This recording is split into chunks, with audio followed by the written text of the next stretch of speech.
السلام علیکم، ستړي مسئ. نن سه شنبه د 1403 کال د 11مې میاشتې 14مه نیټه چې د 2025 کال د فبروري له 4 نیټې سره سمون خوري. د سکون راډیو د ویبپاڼې او خوا د رسنیو درنو لیدونکو د نن ورځې لنډ او مهم خبرونو ته مو زه خلیل الله هیوادمل هرکلی کوم.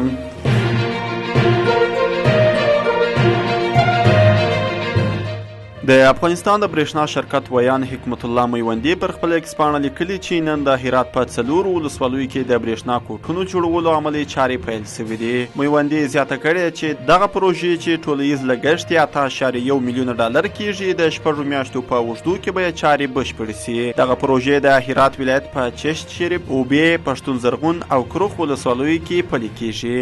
نوموړي په همدې تړاو زیاته کړې چې دغه پروژو له بشپړېدو سره به 40,000 نوو پیرودونکو ته برېښنا برابره شي.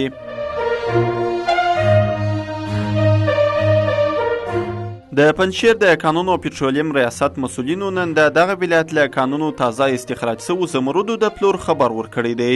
دغه ولایت د کانونو پټرولیم رئیس محمد قاسم اميري ویلي چې یو ځل بیا د هیواد پر سوداګرو 1910 قراده زمرود د 1,480,600 ډالرو په ارزښت د کانونو د څارنې کمیټې د سیمه ییزو چارواکو او سوداګرو په شتون کې د داوطلبۍ له لارې وپلورل شول.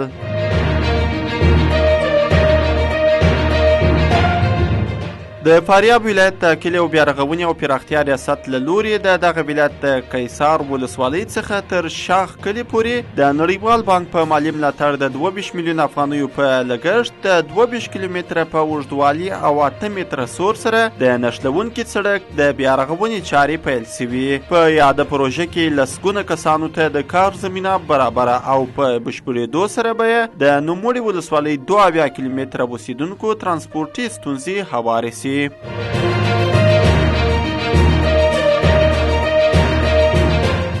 کرنې اوبو لګولو او مالدارۍ وزارت ویان مصباح الدین مستعین وایي اوس په افغانستان کې د لبنیاتو تولید یو شمېر لوی او منځني شرکتونو فعالیت کوي چې د دې منځ کې 15 شرکتونو یې په نږدې وروستیو 3 کلونو کې په فعالیت باندې پیل کړی دی. مستعین زیاتوي افغانستان اوس مهال د لبنیاتو تولید برخه کې ځان بسیاینې ته نږدې شوی دی.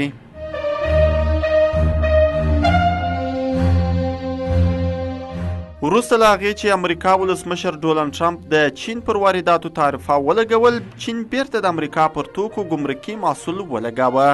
ریټرز خبري اجانس راپور ورکړی چې چین هم نن د امریکا یو شمېر وارداتو تعرفې ولګولې چې دا د چینایي توکو پر ضد د امریکا د نوو تعرفو د یو چټک غبرګون و.